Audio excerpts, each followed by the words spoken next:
Lo pernah gak sih tiba-tiba berhenti terus kepikiran, sebenarnya buat apa sih gue ngejar semua ini? Kayak kita udah lari sekencang itu, sudah capek-capek ngejar kerjaan, duit, status, pencapaian, barang-barang yang dulu kita pikir bakal bikin kita bahagia. Tapi pas semuanya udah ada di tangan, kok rasanya tetap kosong ya? Berasa tidak ada yang spesial. Aneh kan? Dulu sebelum punya seakan-akan kita akan menemukan kebahagiaan yang begitu besar. Ataupun masalah yang kita dapatkan sekarang akan selesai begitu cepat. Misalnya ketika udah punya HP bagus, rumah lebih nyaman, bisa jajan tanpa mikir terlalu panjang, bisa liburan sekali dua kali. Tapi kok hati kayak nggak ikut naik level. Dan lucunya, makin banyak yang kita punya, kadang malah makin hampa. Kita sibuk ngejar apa yang berikutnya, sampai lupa ngerasain apa yang ada sekarang. Nah, video ini bukan buat ngegas atau ngejat siapapun. Gue pun pernah ada di fase ini. Ini lebih kayak ngajak pelan-pelan. Buat kita sama-sama sadar, kenapa ya hidup yang kelihatannya udah lumayan, itu tetap gak kerasa apa-apa. Dan gimana caranya kita keluar dari pola itu.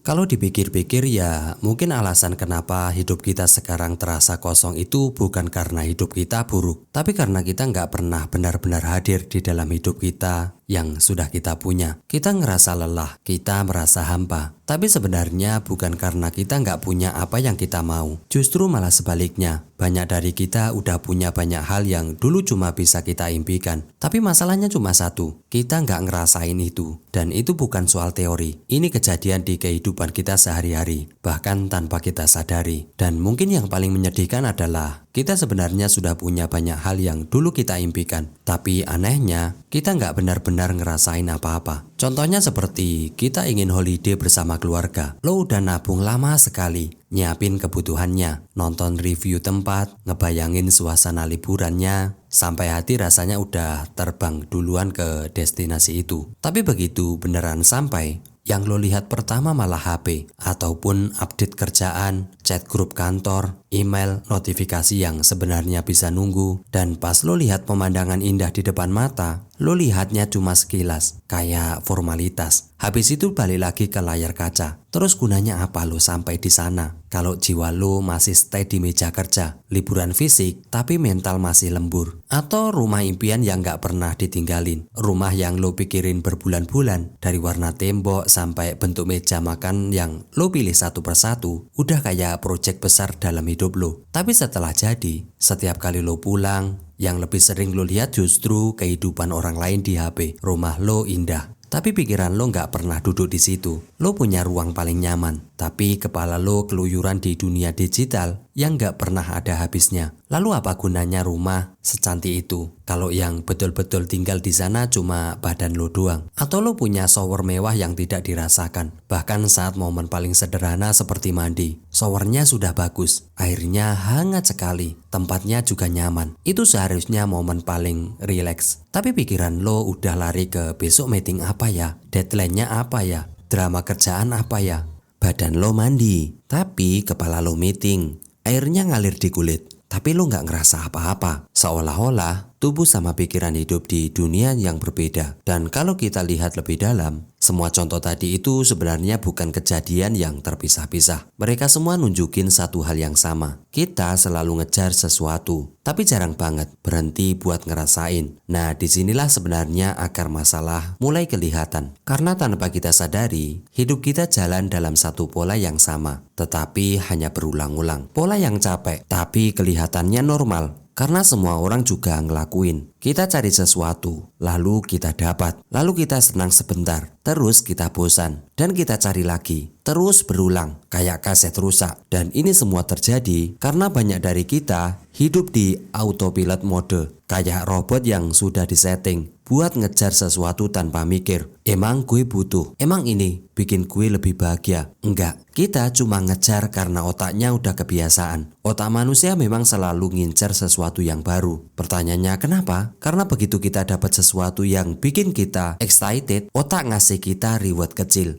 yaitu dopamin. Rasanya itu enak banget, kayak wah barang baru nih, wah notifikasi baru nih, wah ada yang nge-like nih, Masalahnya, dopamin itu cepat banget habis. Dan pas sensasinya turun, kita langsung ngerasa biasa aja. Terus otak ngomong lagi, ayo cari yang baru lagi biar seneng lagi. Makanya kita sering banget ngerasain hal-hal kayak baru beli gadget baru, 2 minggu kemudian rasanya kayak yang lama. Baru beli tas, excited pas unboxing. Tapi habis itu cuma dipajang, baru dekor kamar. Tapi pas selesai rasanya puas banget. Tapi 3 hari kemudian, scrolling Pinterest lagi dan cari dekor baru. Baru beli baju. Pas sampai rumah malah bilang, kayaknya gue butuh yang warna lain deh. Kita pikir kita butuh barangnya. Padahal yang kita kejar cuma rasanya, bukan bendanya. Dan selama kita terus ngejar rasa itu tanpa pernah berhenti, ya hidup kita bakal terus muter di loop yang sama. Kejar, dapat, bosan, ulangi lagi. Yang gawat, pola ini bukan cuma bikin kita capek, tapi juga bikin kita buta sama apa yang sebenarnya sudah ada di depan mata kita. Oke, kita masuk di akar masalahnya. Kalau kita tarik garis masalah besar dari semua pola tadi, ada satu masalah utama yang sebenarnya simpel, tapi efeknya besar banget. Kita nggak pernah ada di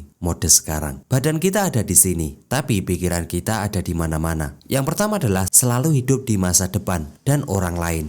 Kita tuh hampir selalu hidup di masa depan, selalu mikir tentang target berikutnya. Nanti kalau gue udah punya ini, nanti kalau kerjaan gue udah kayak gini, nanti kalau gue udah sukses segini. Padahal nanti itu nggak akan pernah habis. Begitu satu target kita tercapai, target berikutnya otomatis muncul. Dan bukan cuma masa depan ya, kita juga sibuk hidup di kehidupan orang lain. Scrolling media sosial, membandingkan diri, ngerasa kurang terus, ngerasa tertinggal, sampai lupa kalau kita juga punya hidup sendiri yang harus dijalani. Anehnya, kita benar-benar hafal perkembangan hidup orang lain. Siapa nikah, siapa liburan kemana, siapa beli apa. Tapi perkembangan diri kita sendiri, kadang kita lupa. Kapan terakhir kali kita ngerasa bangga sama diri kita sendiri? Kita nggak pernah nikmati fase hidup tempat kita sedang berdiri. Padahal setiap fase punya rasa sendiri. Yang kedua adalah kita nggak pernah ngerasa cukup. Dan karena kita selalu lari ke depan, kita jadi lupa satu hal yang paling penting dalam hidup. Bahagia itu bukan soal punya apa, tapi soal ngerasa apa yang kita punya. Yang bikin kita nggak bahagia itu sebenarnya bukan karena kita belum punya, tapi karena kita nggak pernah berhenti. Nggak pernah berhenti buat bilang, hidup gue sekarang sebenarnya udah cukup loh. Nggak pernah berhenti buat lihat sekitar dan sadar ada hal yang gue dulu doakan dan sekarang gue sudah memilikinya. Tapi karena pikiran kita selalu meloncat ke hal berikutnya, kita jadi buta sama semua hal yang sudah kita punya sekarang. Selama kita nggak belajar berhenti, kita nggak bakal terus merasa kosong meskipun hidup kita sudah penuh. Oke, dan di titik ini, kalau kita jujur sama diri kita sendiri, ada satu rasa yang sebenarnya sering banget muncul. Tapi kita tutupi terus karena takut kelihatan kurang bersyukur. Lalu pertanyaan sekarang, apa dampaknya kalau hidup yang terus ngejar tapi nggak pernah berhenti? Hidup kita jadi hampa, walaupun secara materi kita udah jauh lebih baik dari yang dulu. Aneh kan? Secara logika harusnya semakin banyak yang kita punya, semakin puas. Semakin stabil hidup kita, harusnya semakin tenang. Tapi kenyataannya banyak dari kita merasa, kok hidup gue gini-gini aja ya? Padahal kalau mundur sedikit, hidup kita sekarang mungkin jauh lebih nyaman dibandingkan 3-5 tahun lalu. Tapi ngerasa kosong tetap ada. Kayak ada ruang di dalam dada yang gak bisa diisi sama barang, pencapaian, uang, ataupun validasi. Dan ini gak cuma terjadi sama yang belum sukses. Banyak orang yang udah punya semuanya. Karir oke, penghasilan stabil, barang branded, bahkan achievement yang di mata orang lain kelihatan wah banget, tapi tetap ngerasa kosong di dalam. Pertanyaannya, kenapa bisa begitu? Karena kalau kepalanya nggak pernah berhenti, kalau hati nggak pernah sempat nikmati, kalau pikiran selalu lari ke hal berikutnya, maka seberapapun banyaknya pencapaian itu, rasanya tetap kayak nggak punya apa-apa. Yang hampa bukan hidupnya, tapi cara kita menjalaninya. Dan itu adalah dampak paling nyata. Bahwa punya banyak hal tidak menjamin hati kita terasa penuh kalau diri kita sendiri nggak pernah berhenti untuk hadir. Lalu apa? Kesadaran yang harus dimulai. Setelah semua pola, semua kejar-kejaran, dan semua rasa hampa itu, ada satu hal yang sebenarnya bisa mulai mengubah hidup kita. Dan yang menarik adalah perubahan itu nggak perlu dimulai dari sesuatu yang besar. Kadang hidup bisa mulai berubah cuma dari satu momen kecil. momen berhenti. Coba sekarang beneran, berhenti sebentar, tarik napas pelan-pelan, hembuskan. Terus coba rasain apa yang ada di sekitar lo. Suara AC, kursi yang lo dudukin, udara yang lewat di kulit lo. Rasanya juga badan lo sendiri, bahwa lo masih hidup, lo masih ada, dan lo masih punya diri untuk dijaga. Karena perubahan yang paling besar itu bukan dimulai dari ribuan langkah, tapi dari satu detik ketika lo berhenti dan bilang, gue mau sadar dulu, gue mau hadir dulu. Tanpa momen berhenti, selamanya kita bakalan hidup kayak robot. Ngejar, ngejar, dan ngejar, tapi nggak pernah ngerasain. Dan ngerasa itu cuma bisa terjadi kalau kita berhenti sejenak. Yang kedua adalah memindahkan fokus dari mengejar ke mengalami. Ketika kita sudah bisa berhenti sedikit saja, pelan-pelan kita bisa geser fokus hidup. Dari cuma ngejar sesuatu ke mengalami sesuatu. Bedanya apa? Kalau lo ngejar, hidup lo isinya nanti. Nanti kalau gue dapat ini, nanti kalau gue sukses, nanti kalau gue udah sampai sana. Tapi kalau lo ngalamin, hidup itu pindah ke sekarang. Lo nikmati proses kerja, bukan cuma nunggu gajian. Lo nikmatin mandi, bukan cuma buru-buru biar bisa meeting. Lo nikmatin rumah lo, bukan cuma foto-fotonya. Lo nikmatin makanan, bukan cuma nge-scroll sambil ngunyah. Dan penerapannya simpel banget. Kecil-kecil, tapi real. Lagi makan, beneran. Rasain tiap suapnya. Lagi mandi, fokus ke rasa airnya di tubuh. Lagi jalan, lihat sekitar, bukan cuma layar. Lagi ngobrol sama orang, tatap matanya, bukan notifikasi HP. Lagi liburan, simpen sebentar HP.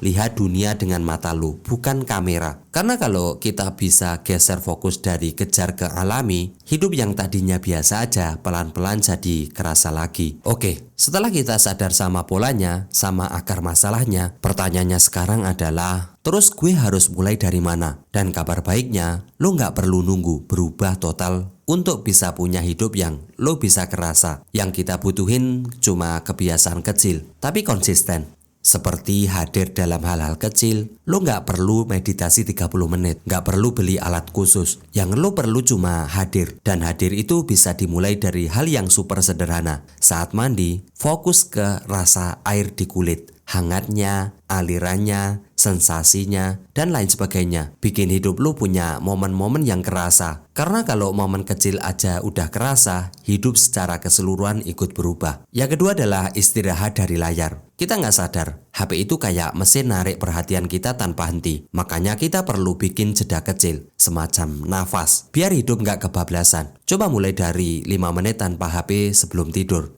Ini kecil, tapi efeknya gede. Karena semakin sering lo punya waktu tanpa layar, semakin gampang otak lo buat hadir. Dan jangan lupa, batasi doom scrolling. Scrolling tanpa arah yang bikin lo makin kosong. Yang ketiga adalah ngelihat yang udah ada. Setiap hari coba catat 3 hal kecil yang hari ini bikin lo seneng. Nggak perlu besar, kayak kopi yang rasanya pas, kasur yang empuk, langit yang cerah. Ini bukan soal jadi motivasi toksik, bukan. Ini latihan pelan-pelan biar otak lo mulai biasa lihat apa yang udah ada, bukan cuma apa yang kurang. Karena syukur itu bukan bakat, syukur itu otot, harus dilatih. Yang keempat adalah nikmati yang sudah ada sebelum ngejar yang baru. Kebiasaan paling penting, stop dulu sebelum beli, sebelum ngejar, sebelum pindah momen. Coba pakai dulu barang yang lo punya sampai bener-bener lo rasain. Nikmati dulu rumah yang lo bangun, ruangan yang lo desain. Hayati dulu momen sebelum bau-bau pindah ke momen selanjutnya. Karena kalau lo nggak pernah nikmatin apa yang lo udah punya, hal baru apapun yang lo kejar, akhirnya cuma akan berakhir sama. Biasa aja, hambar, dan jadi tumpukan yang nggak pernah dirasain. Oke, dan akhirnya kalau lo sudah sampai di bagian ini, itu berarti satu hal. Di dalam diri lo ada keinginan untuk benar-benar hidup. Bukan cuma lewat. Gue cuma mau ngingetin sesuatu yang sering kita lupa. Hidup itu bukan tentang seberapa jauh kita lari, tapi seberapa banyak momen yang sempat kita rasakan. Pencapaian itu penting, tapi tanpa kehadiran,